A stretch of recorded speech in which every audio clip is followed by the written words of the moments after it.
विराजो मेरे सतगुरु अनंता। आओ विराजो मेरे सतगुरु अनंता। आओ विराजो मेरे सतगुरु अनंता। आओ विराजो मेरे सतगुरु अनंता। सतगुरु अनंता श्री हरि अनंता। सतगुरु अनंता श्री हरि अनंता। सतगुरु अनंता श्री हरि अनंता। आओ आओ आओ विराजो मेरे सतगुरु अनंता। आओ विराजो मेरे सतगुरु अनंता। आओ विराजो मेरे सतगुरु अनंता। सतगुरु अनंता श्री हरि अनंता। सतगुरु अनंता श्री हरि अनंता। सतगुरु अनंता श्री हरि अनंता। आओ आओ आओ विराजो मेरे सतगुरु अनंता। आओ विराजो मेरे सतगुरु अनंता।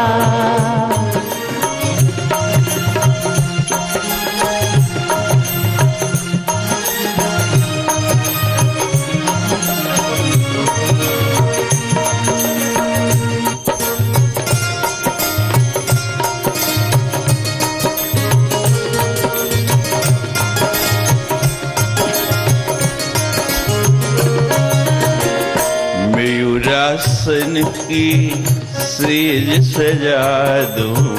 मयूरासन की सेज सजा दो। माणिक मूंगा छत्र जड़ा दो। माणिक मूंगा छत्र जड़ा दो। धवल स्फटिक सा तुम्हें सजा दो। धवल स्फटिक सा तुम्हें सजा दो।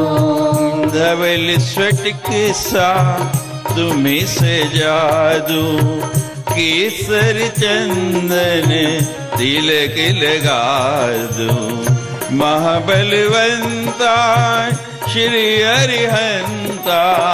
महाबलवंता श्री हरिहंता।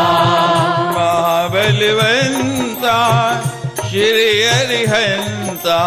आओ आओ आओ विराजो मेरे सतगुरु अनंता।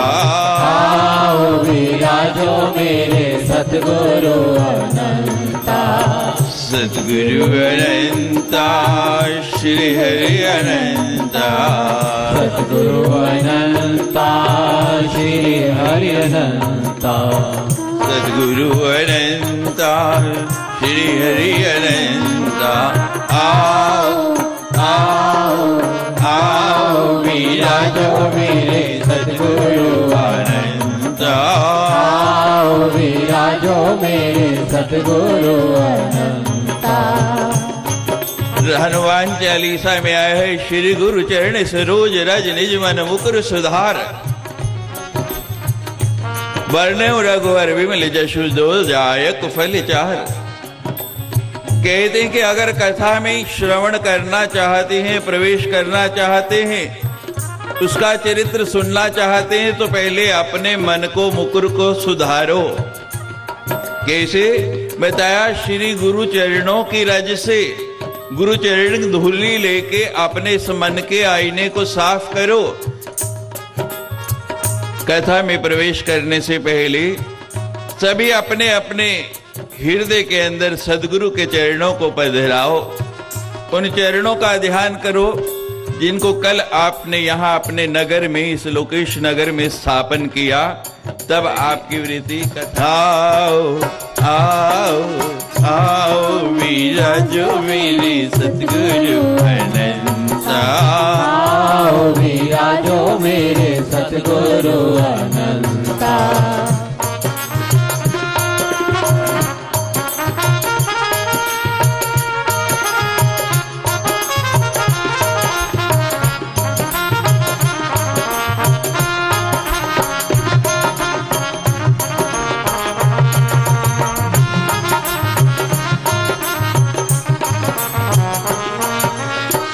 जय जयकार से अंबर गूंजे, जय जयकार से अंबर गूंजे। बोलिए सद्गुरु भगवान की ये तो यहाँ तक भी आवाज नहीं आई, अंबर कहाँ गूंजेगा। कैसी विभूति आपके नगर से हुई, ऐसा जय घोष कर दो कि यहाँ से जलगांव तक तो आवाज पहुंचे। जय जयकार से अंबर गूंजे, जय जयकार से अंबर गूंजे। बोलिए सद्गुरु भगवान की जय। धरती अंबर संग संग झूमे, धरती अंबर संग संग झूमे। दशों दिशाएं वंदन करती, दशों दिशाएं वंदन करती। दशों दिशाएं वंदन करती। पर्वत तेरे चरणों को चूमे, ही दुख हंता है गुणवंता। हे दुख हंता हे गुणवंता। हे दुख हंता हे गुणवंता। आओ आओ आओ वीरा जो मेरे सतगुरु अनंता। आओ वीरा जो मेरे सतगुरु अनंता। सतगुरु अनंता श्री हरि अनंता। सतगुरु अनंता श्री हरि अनंता। सतगुरु अनंता श्री हरि अनंता। आओ आओ आओ वीरा जो मेरे सतगुरु अनंता। आओ वीरा जो मेरे सतगुरु अनंता।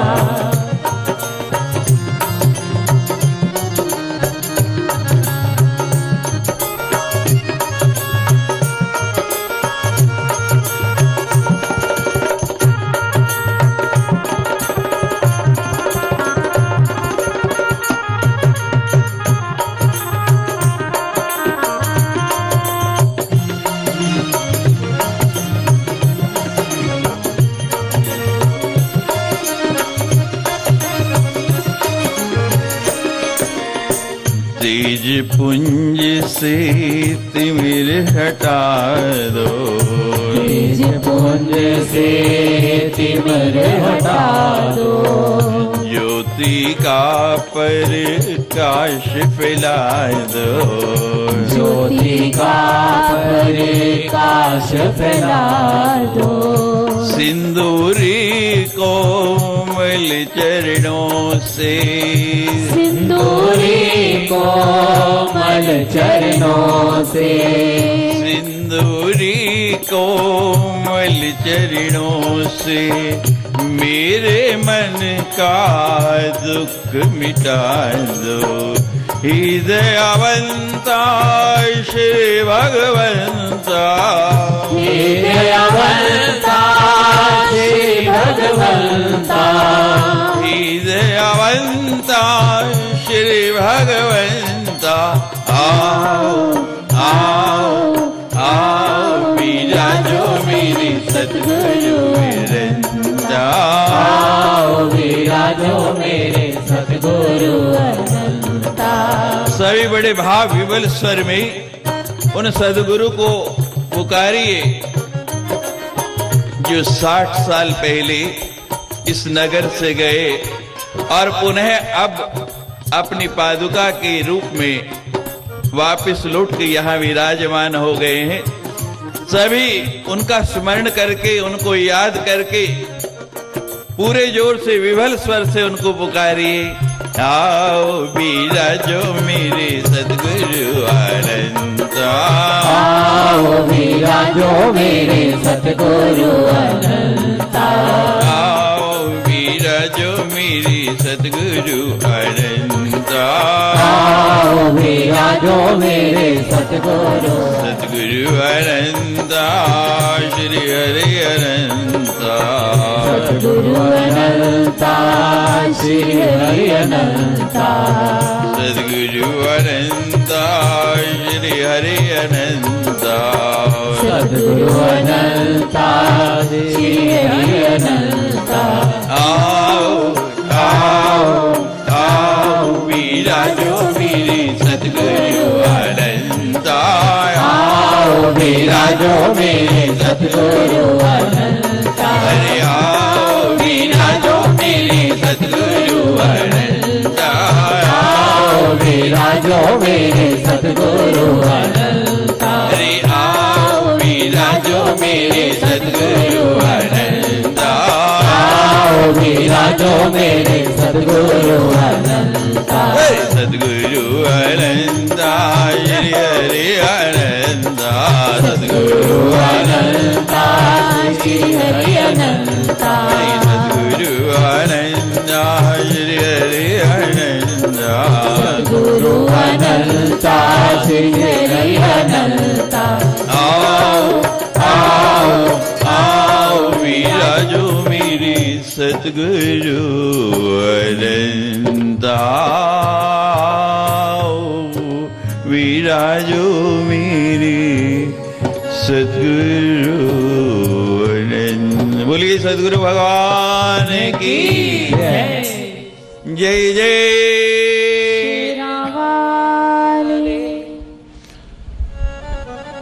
पूजितं यद्गृहे नित्यम्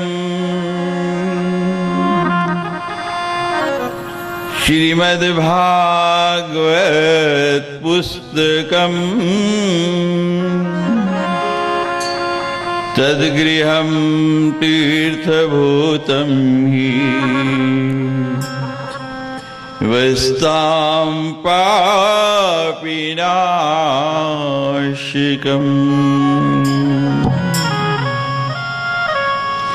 यहाँ लिखा है कि जिस घर में श्रीमद् देवी भागवत की पुस्तक विराजमान होती है, जिस घर में इस ग्रंथ की पूजा होती है, वो घर क्या बन जाता है? तद गृहम तीर्थभूतम ही, वो घर तीर्थ के समान ही हो जाता है।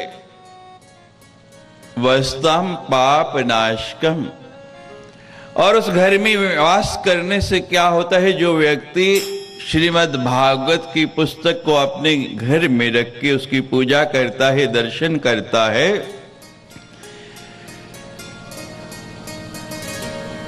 वहां पर कभी उसकी वृत्ति पापों की ओर नहीं जाते हैं, अपितु वहां जो पाप हो चुके हैं उनका भी नाश हो जाता है, वो भी समाप्त हो जाते हैं।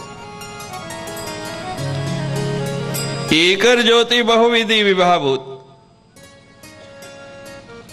ये एक ही ज्योति है जो अनेक रूपों में प्रकट होती है, अलग अलग स्वरूप धारण करती है।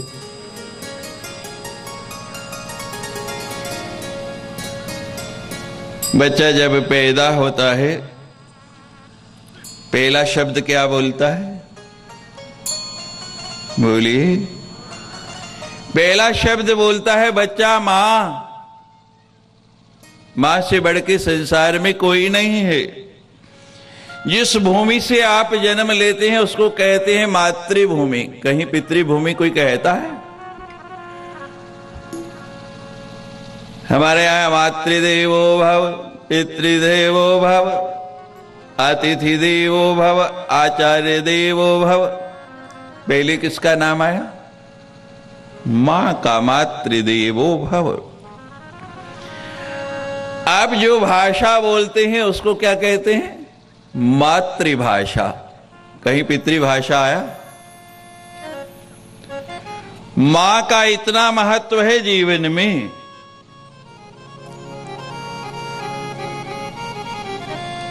आपको खाना खाना कौन सिखाता है? बोलिए। मां। चलना कौन सिखाती है? आपके कपड़े कौन बदलता है? रोटी नहीं खाते या गूंगे हैं? लोकेश नगर वालों, बोला करो मुख से। आपके सब कार्य मां करती है और फिर भी आप मां को नहीं स्वीकारें। कोई व्यक्ति ये नहीं कहता कभी कि मेरे शरीर से राम चले गए, कभी कहा किसी ने? कोई ये भी नहीं कहता मेरे शरीर से विष्णु चले गए। मैंने ये भी नहीं सुना किसी से कि कोई ये कहता हो कि मेरे शरीर से शंकर चले गए। थोड़ी सी कमजोरी आती है तो क्या कहते हैं, कौन चला गया? शक्ति चली गई। ये 9 दिन मिले हैं आपको, ये जीवन का सबसे सुंदर अवसर है आपका। इन 9 दिनों में कर सकते हो कर लो। अगर निर्बल नहीं बनना चाहते, शक्तिवान बनना चाहते हैं, तो ये बड़ा सुंदर सुखद समय आपको मिला है। कल आपको बताया था कि थोड़ा थोड़ा सा अंतर है श्रीमद् भागवत और श्रीमद् देवी भागवत में। श्रीमद् भागवत का उद्देश्य है मोक्ष की प्राप्ति और श्रीमद् देवी भागवत का उद्देश्य है उस परम तत्व से जोड़ना, उससे आपका संबंध बना देना। और जब तक आपका संबंध उस परम तत्व से नहीं बनेगा तब तक आपका मोक्ष हो ही नहीं सकता है। यस्तु भागवतम देवा पठित भक्त्या शृणोति वा धर्मम् अर्थं च कामं च मोक्षं च लभते नरः। जहां श्रीमद् देवी भागवत का पठन होता है, पाठ होता है या श्रवण होता है, तीर्थ तो बन ही जाता है, लेकिन चारों पुरुषार्थ धर्म अर्थ काम और मोक्ष, इन चारों पुरुषार्थों की प्राप्ति होती है। चारों पुरुषार्थ वहां मिलते हैं आपको। धनहीन को धन, बुद्धिहीन को बुद्धि, शक्तिहीन को शक्ति, संतानहीन को संतान, जो भी चाहिए मां भगवती आपको देने के लिए तैयार बैठी है। आप उसकी पूजा आराधना करके देखो। इन 9 दिनों में आप देखेंगे आपका सब कुछ बदल जाएगा। सुधा पिबने केव नरे स्याद जरा मरे दिव्या कथामृतं कुर्यात् कुलमेवा जरामरम्। रिपीट कम रखिए, थोड़े रिपीट और इको कम रखिए।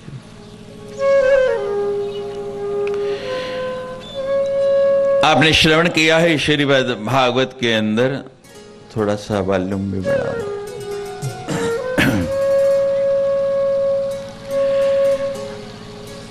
जब शुकदेव जी व्यासपीठ पर विराजमान हुए तो देवता स्वर्ग से अमृत लेकर आ गए।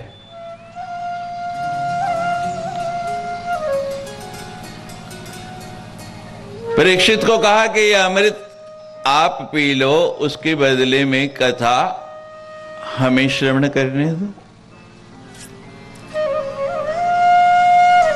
परीक्षित समझदार थे कि देवता अकारण नहीं आए, उस अमृत के लिए इनकार कर दिया, मना कर दिया। अमृत में क्या गुण है? अमृत को पी के आप जो है अमर हो सकते हैं, अजर नहीं हो सकते।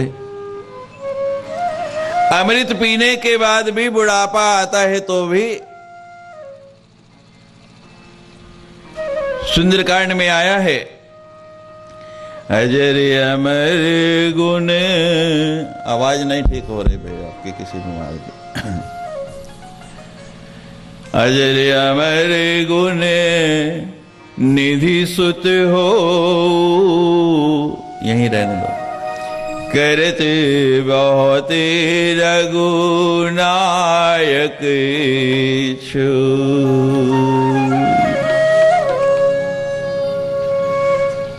हनुमान जी को जब वरदान दिया तो पहले वरदान दिया अजर होने का। अमृत पी लो और बुढ़ापा आ जाए, ना मर सकते हैं ना जी सकते हैं, उसका लाभ क्या। वो अमृत आपको केवल अमर कर सकता है, लेकिन यहां लिखा है दिव्या कथा अमृतम कुर्यात कुल मेवा अजर अमरम। इसको पीने के बाद तो ना बुढ़ापा आएगा और ना मृत्यु का भय सताएगा। ये ऐसा अमृत है। आपके जीवन के अंदर एक ऐसी शक्ति का प्रवाह हो जाएगा, एक ऐसी शक्ति संचारित हो जाएगी, आपके जीवन जीने की दिशा ही बदल जाएगी। नवरात्रि है, नवरात्रि आती है ना, 9 दिन बताए गए हैं। ये 9 दिन आपके जीवन को बदल सकते हैं।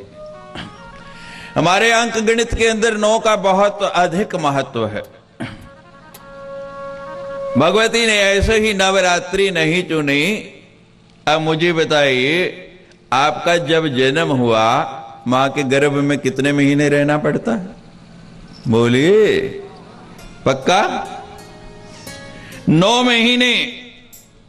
नव दुर्गा है। कितनी है? नव दुर्गा। यहां भी 9।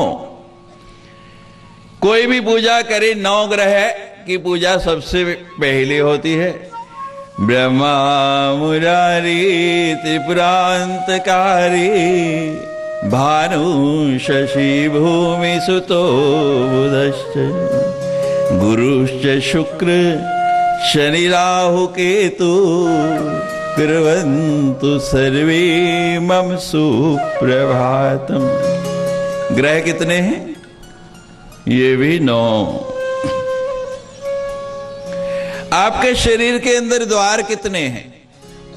2, 4, 6, 7 गुदा और उपस्थ कितने हुए? पक्का? 9। ये द्वार भी 9 शरीर के अंदर। रंग कितने हैं? बोलिए। रंग भी 9 है। नवरंग। 7 रंग, और जहां कोई रंग नहीं वहां काला रंग, और जहां सारे संग मिला दो वहां श्वेत रंग। रंग भी 9 हो। और रत्न खरीदे हैं कभी? माणिक मूंगा मोती। रत्न भी 9। रत्न कितने हैं? ये भी 9। अष्ट सिद्धि नव निधि के दाता असवर दीन जानकी माता। निधियां कितनी हैं? खजाने कितने प्रकार के हैं? लिखा है 9। ये भी 9, निधियां भी 9। अब हमारे नक्षत्र कितने हैं? 9 नहीं भाई, गलत बोल गए आप। नक्षत्र है 27। 7 और 2 को जोड़ो तो कितने बने? 9। नक्षत्र भी 9। गीता के अध्याय कितने हैं स्वामी जी? गीता के अध्याय 18 है। 8 और 1 9। यहां भी 9। महात्मा गले में माला धारण करते हैं, आप भी करते होंगे। माला के मन के कितने हैं? यहां जोड़ो कितने हो गए? 8 और 1 महात्माओं के नाम से पहले आता है श्री श्री 108 या 1008, उसका जोड़ करें तो कितना बना? हमारे पुराण कितने हैं कल आपको बताया था? 18। 8 और 1 यहां भी 9। हनुमान चालीसा बनाया है तुलसीदास जी ने। कभी आपने विचार किया 20 या 50 क्यों नहीं बना दिया? 40 ही क्यों बनाया? साल में कितने महीने होते हैं? 12। एक महीने में दिन कितने होते हैं? 30। 12 को 30 से गुणा करें तो कितने बन गए? 360। 6 और 3 9। अब 360 को 9 से भाग दीजिए, डिवाइड कीजिए, कितना आएगा? गणित आता है किसी को? 40। तुलसीदास जी कहते हैं एक एक चौपाई भी रोज पढ़ोगे तो भी साल में कितनी बार हो जाएगा? 9 बार। सोच समझ के चालीसा बनाया है। कल बताया था आपको राम और रावण का युद्ध कितने दिन हुआ? विजयदशमी। दशहरा 10वें दिन तो विजय हो गई, वो भी 9 दिन। महाभारत का युद्ध 18 दिन हुआ, वहां भी 8 और 1 9। अब जरा 9 का पहाड़ा पढ़िए। आता है किसी को? आता बेटे आपको? जरा आगे आओ मेरे पास, जल्दी आ जाइए, जल्दी जल्दी जल्दी। क्या नाम है आपका? यहां आ जाइए।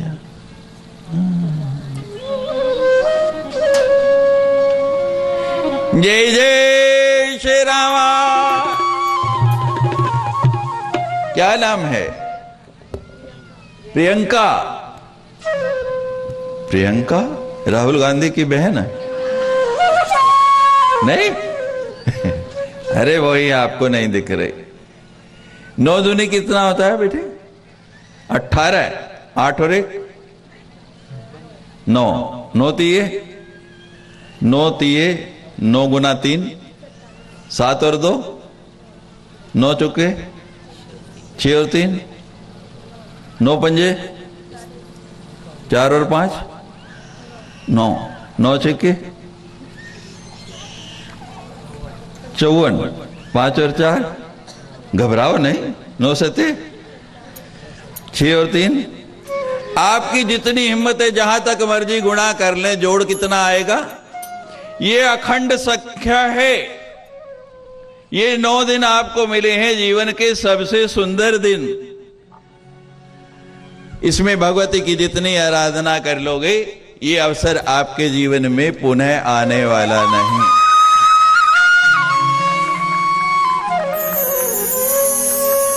बड़ा सुंदर ये सुखद संयोग मिला है आपको।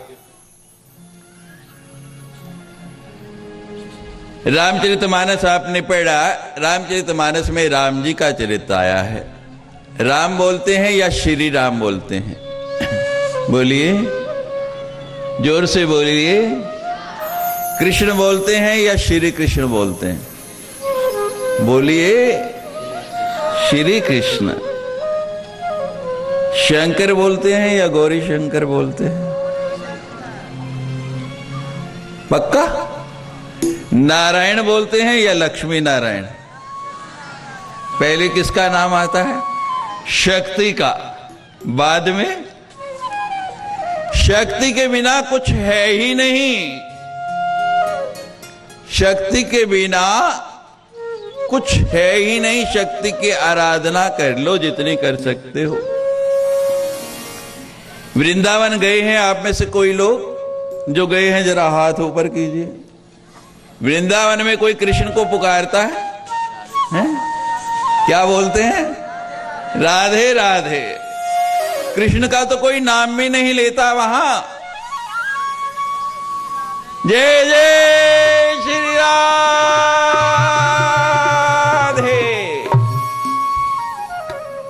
वही पराम्बा आदिशक्ति आपके इस लोकेश नगर में आके विराजमान हो गई है। वही पराम्बा यहां आके बैठ गई है। ये 9 दिन आपको मिले हैं, जितना लाभ आप उठा सकते हैं उठा लीजिए। अब और सुन लीजिए। आप सबके घर में पंखा है, कईयों के घरों में फ्रिज भी होगा, बल्ब भी लगे हैं, कुछ घरों में एसी भी है। बिजली बंद हो जाए तो चलते हैं? बोलिए, डब्बे बने रह जाते हैं सारे। पावर सप्लाई बंद हो जाए, शक्ति नहीं आए तो सारे के सारे जीना चाहते हो, जीवंत रहना चाहते हो उन उपकरणों की तरह, तो शक्ति की आराधना कर लो। जब तक ये शक्ति चल रही है ना, तब तक तो लोग आपको राम राम करते हैं, और जब शक्ति चली जाए फिर भी करते हैं। लेकिन कैसे करते हैं? बोलने का ढंग बदल जाता है। हमने इसको अनुभव किया है, और इन 9 दिनों में आपको भी अनुभव करा के जाएंगे कि शक्ति में कितनी शक्ति है। मिश्री में मिठास है, लेकिन बिना खाए बताओगे? खाओगे तो पता लगेगा ना। गुलाब में सुगंध है फूल में, लेकिन कोई सूंघेगा तो पता लगेगा। अग्नि है, ये ज्योति जल रही है, इसमें दाहिका शक्ति है, स्पर्श करो तो पता लगेगा। कोई भी वंचित नहीं रह जाए इससे। मात्र यहां आए और उठकर चले गए। अपने आप को इस कथा में लय कर दो। आपको 1 गिलास दूध का दें और 1 चम्मच चीनी डाल दें, कहें बाबा जी दूध पियो, बताइए दूध मीठा होगा या फीका? बोलिए, मीठा फीका? ये जम्मू वाले बोले। हाँ, बाकी तो सब मीठा ही बोल रहे। दूध भी है, बीच में चीनी भी है, लेकिन मीठा कब तक नहीं होगा? जब तक चम्मच लेके हिलाओगे नहीं, उसको घोलोगे नहीं, चीनी का अस्तित्व समाप्त नहीं करोगे। अगर आप सचमुच शक्ति को पाना चाहते हैं, उसका दर्शन करना चाहते हैं इन 9 दिनों में, तो अपना अस्तित्व उस चीनी की तरह मिटाना पड़ेगा। अपने आप को इस कथा में घोलना पड़ेगा, अपने आप को लय करना ही पड़ेगा।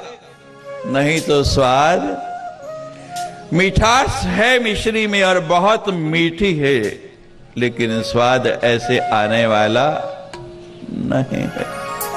इसका स्वाद पाना चाहते हैं तो इसमें ले हो जाओ। गर्जन्ति तीर्थानि पुराणानि व्रतानि च,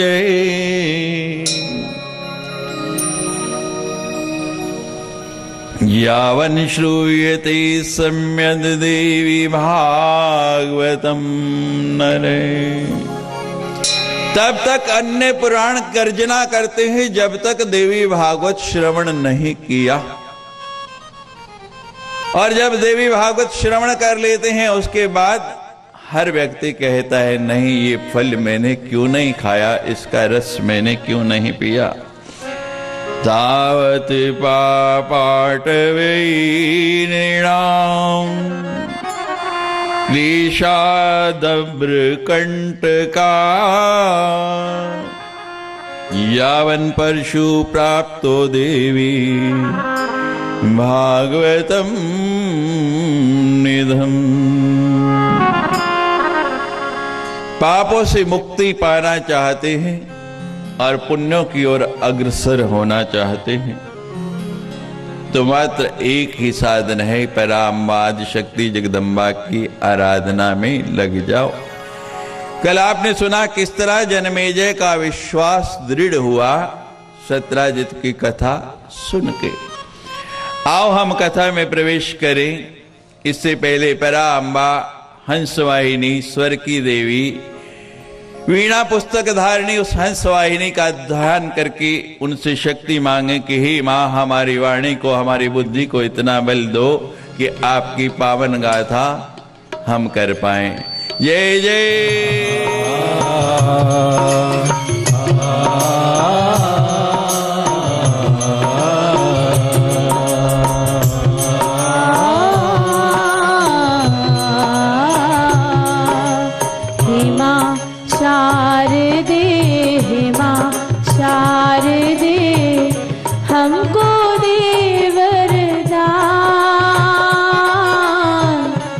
हमको दे वरदान। हे माँ शारदे, हे माँ शारदे, हमको दे वरदान, हमको दे वरदान। हे माँ शारदे,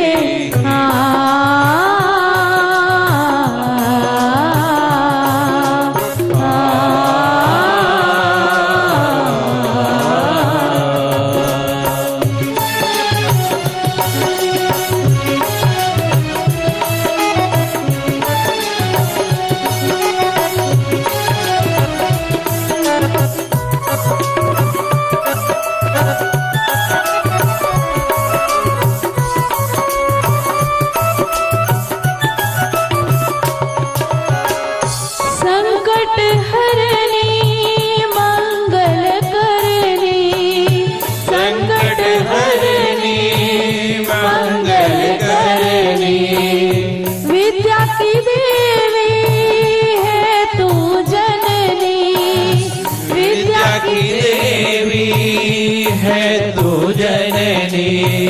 ऋषियों ने समझी मुनियों ने मानी, ऋषियों ने समझी मुनियों ने मानी, हमें ज्ञान दे माँ। हे माँ शारदे, हे माँ शारदे, हमको दे वरदान, हमको दे वरदान। हे माँ शारदे, हे माँ शारदे,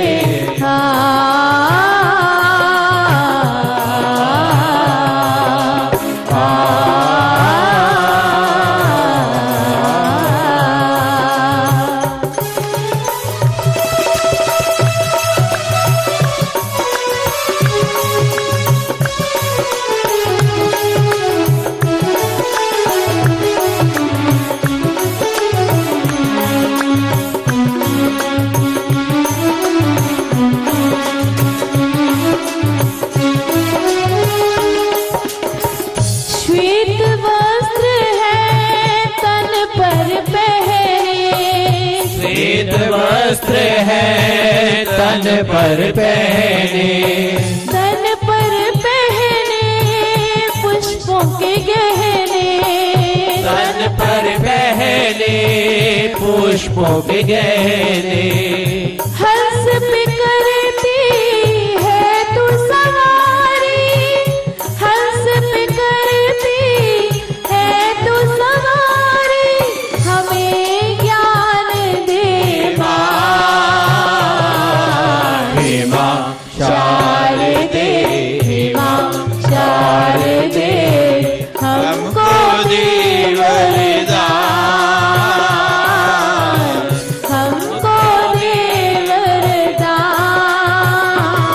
जिनको वरदान चाहिए शारदे, हे माँ शारदे,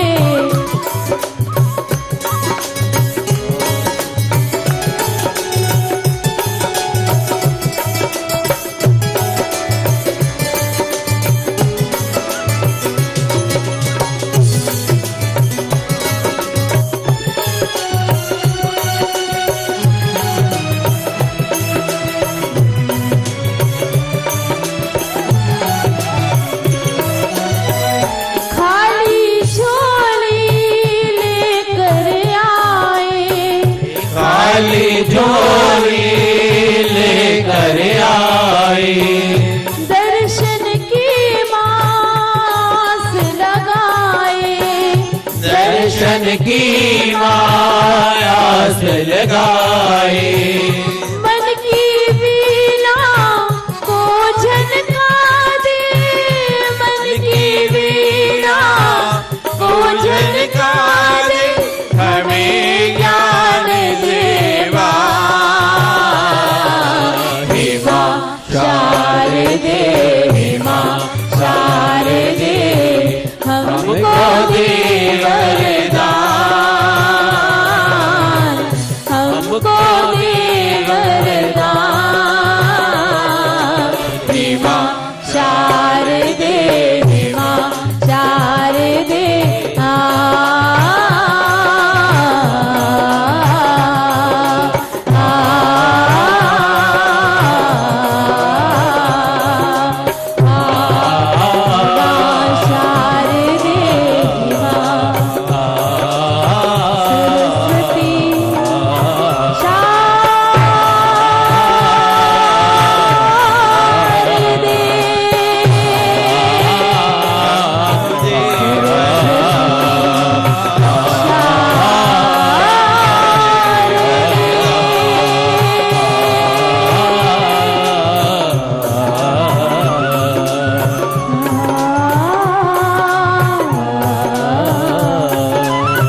कुछ देव ऐसे हैं जो भोग दे सकते हैं, कुछ देव ऐसे हैं जो मोक्ष दे सकते हैं।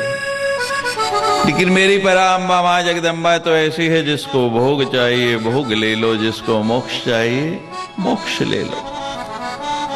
अंत में आप सुनेंगे सूरत और समाधि का प्रसंग जब आएगा, कैसे सूरत ने भोग मांगे और मां भगवती ने मनुपद ही दे दिया, और समाधि ने मोक्ष मांगा तो अपने अंदर ही लय कर लिया। शिवे शक्ति युक्तो यदि भवति शक्ति प्रभुवितम न च देव देवो न खलु कुशले स्पंदितम अपि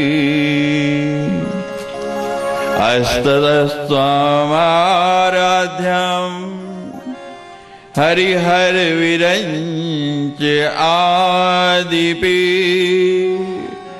परंतु सो तुम वा कथम विपुण्य प्रभवती। शिव से अगर ई निकाल दो क्या बचेगा? शिव से ही निकल गई तो शव हो गया। हमारे अंदर जब तक शक्ति है हम शिव हैं, जीवित हैं, और शक्ति गई तो यहां लिखा है न च देव देवो न खलु कुशलम स्पंदितम अपि। जरा सा स्पंदन भी शरीर में नहीं हो सकता, जरा सा कंपन हिलना डुलना भी नहीं हो सकता अगर शक्ति आपके शरीर में नहीं है। अस्त्रस्त्वम आराध्यम हरि हर विरंच आदिपि। सदा निरंतर उस शक्ति की आराधना हरि हर और विरंची ब्रह्मा यानी शिव,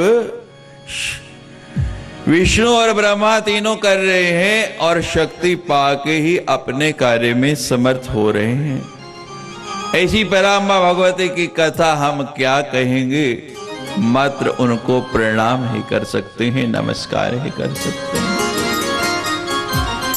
तो नारद जी जनमेजय से कह रहे हैं कि बीच मझधार में जाके जो संशय वाला व्यक्ति हो वो डूब जाता है। पहले तुम्हारा विश्वास दृढ़ हो जाए, उसके बाद कथा प्रारंभ करेंगे। तो नारद जी दूसरा महात्म्य सुना रहे हैं जनमेजय को। नारद जी कहने लगे जनमेजय, एक श्राद्धदेव नाम के ब्राह्मण थे, इच्छा हुई कि संतान हो। गुरुदेव को बुलाया और पुत्रेष्टि यज्ञ कराया। यज्ञ प्रारंभ होने लगा तो श्राद्धदेव की जो पत्नी है उसका नाम है श्रद्धा। श्रद्धा आचार्य देव के पास गई जो यज्ञ कर रहे थे, ब्राह्मणों को जाके कहा कि मुझे पुत्र नहीं पुत्री चाहिए। ब्राह्मण कहने लगे श्राद्धदेव ने यज्ञ कराया है पुत्र के लिए, पुत्रेष्टि यज्ञ हो रहा है, उसके लिए हमने अनुबंधित किया और हर व्यक्ति पुत्र चाहता है, तुम पुत्री क्यों चाहते हो? पिता कहता है पुत्र होगा तो मेरे हाथ काम में हाथ बटाएगा, मां कहती है पुत्री होगी तो मेरे काम में हाथ बटाएगा।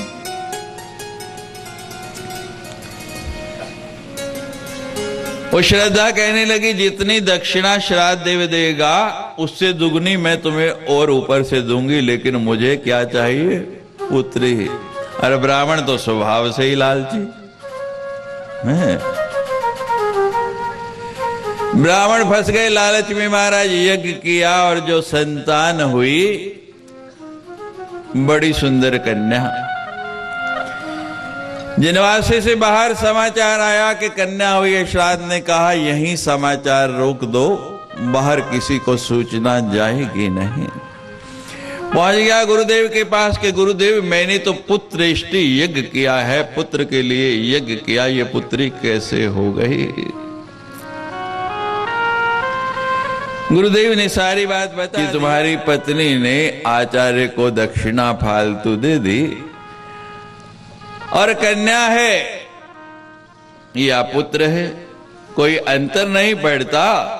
1 साल के बाद फिर पुत्र हो जाएगा, कन्या हो गई, अच्छी बात है। माँ भगवती घर में आ गई।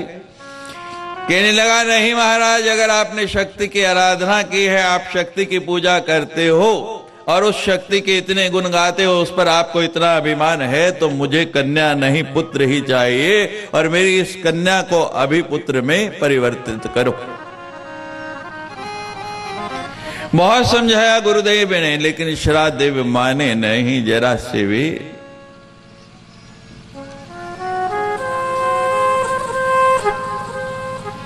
संकल्प किया, मंत्र के द्वारा उस कन्या को पुरुष बना दिया महाराज। लिंग बदल गया, सेक्स चेंज हो गया।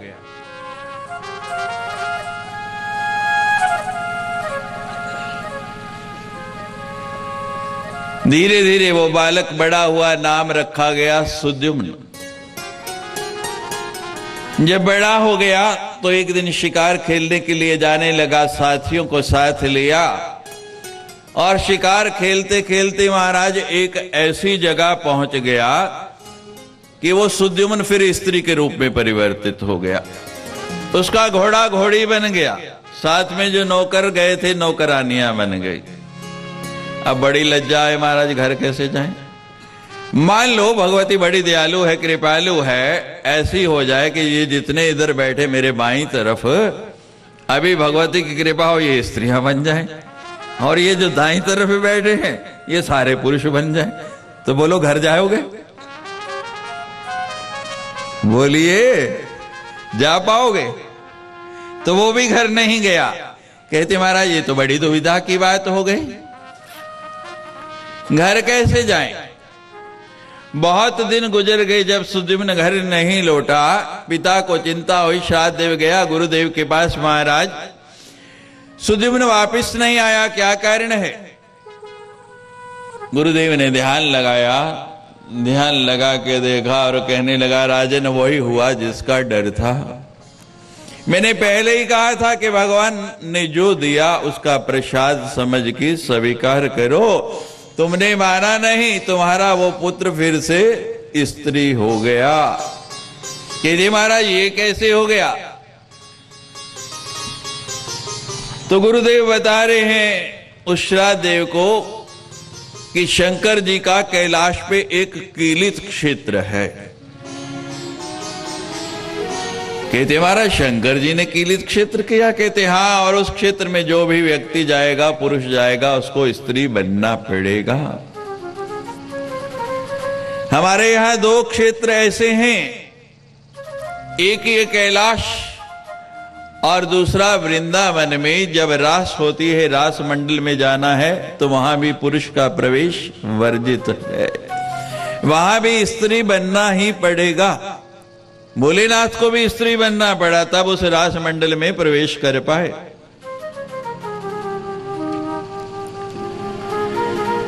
कहने लगे महाराज चलो रास मंडल की तो बात सुनी है, लेकिन शंकर जी ने ये क्षेत्र कीलित क्यों कर दिया? कहने लगे एक बार भोलेनाथ विहार कर रहे थे, गोदी में पार्वती लेटी हुई और ऐसे ऐसे महात्मा आ गए 5-6 इकट्ठे, अलख निरंजन। अब पार्वती तो घबराई बड़ी महाराज, फटाफट गोद से उठ के गई, बड़ी लज्जा आई। महात्मा अपना काम करके जब चले गए तो पार्वती कहती भगवान मैं आपके साथ नहीं रहूंगी। कहते क्यों? कहते महाराज आपकी व्यवस्था ठीक नहीं है। कहते नियम है किसी के घर जाएं, दरवाजा खटखटाते हैं, घंटी बजाते हैं, आवाज लगाते हैं, तब अंदर जाते हैं, और ये आपके महात्माओं को तो जरा भी शिष्टाचार नहीं, सीधे घुस आए। भोलेनाथ कहते हैं पार्वती तू तो बड़ी भोली है, अरे दरवाजा कहां होगा, घंटी कहां होगी, यहां तो मकान ही नहीं है, खुले में कैलाश में विचरण करते हैं, तो कहती महाराज पहले आप अकेले थे ना तब तो चलता था, अब आपका हमारे साथ लगन हो गया है, अब तो मकान वान चाहिए। कहते मकान बनाओ नहीं तो हम आपके साथ नहीं रहेंगे। भोलेनाथ कहते हैं एक बार बनाया था वो रावण ले गया। आपको पता है भगवान भोलेनाथ ने एक बार पार्वती के कहने में आके मकान बना दिया, बड़ा सुंदर भगवान का मकान। भगवान ने आज्ञा दी कुबेर को कि पार्वती कहती है मकान बनाना है, मकान बनाओ। कहते महाराज आपके लिए मकान बनाऊंगा तो कोई ईंट गारे सीमेंट से थोड़ी बनाऊंगा, पूरे का पूरा स्वर्ण का मकान खड़ा कर दिया। कुबेर के यहाँ कोई कमी है? बड़ा सुंदर मकान बन गया, बड़ा सुंदर भव्य भवन। अब इतना बड़ा मकान, जितना बड़ा कार्य हो उतना बड़ा ब्राह्मण चाहिए। अब उस ग्रह का मुहूर्त कराना है, गृह प्रवेश कराना है, किसको बुलाया जाए? और उस समय रावण से प्रकांड पंडित कोई दूसरा था नहीं। तो रावण गृह प्रवेश हो गया, बड़ा विधिवत करा दिया। भोलेनाथ कहने लगे रावण जी दक्षिणा। कहते महाराज मैं तो आपका भक्त हूं, आपका सेवक हूं, आपसे दक्षिणा थोड़ी लेनी है। भोलेनाथ कहते मैं नियम तोड़ूंगा तो ब्राह्मण भूखे मर जाएंगे, मैं नहीं दूंगा तो दूसरा कौन देगा? कहेंगे भोलेनाथ ने भी नहीं दी थी, तो नियम तो तोड़ना नहीं, ले लो। रावण कहते महाराज मैं लेना तो चाहता नहीं, लेकिन आपकी बहुत इच्छा है, आप देना चाहते हैं, तो ये जिस मकान का मुहूर्त किया यही दे दो। भगवान कहते हैं जल्दी जान छूटी। गृह कारण नाना जंजाला, घर के कारण कई जंजाला। कहते अच्छा है जल्दी से ही। हमारे महात्माओं में ये कथा है, जब नया नया महात्मा बनता ना उसको पढ़ाया जाता तो उसको कहते बिल्ली नहीं पालना। क्या कहते? क्यों महाराज ऐसा ही कहते? कहते बिल्ली नहीं पालना। क्यों? एक महात्मा थे महाराज, एक चूहा घुस गया कहीं से, रोज कपड़े कुतर जाए, बड़े परेशान। तो ये बाबा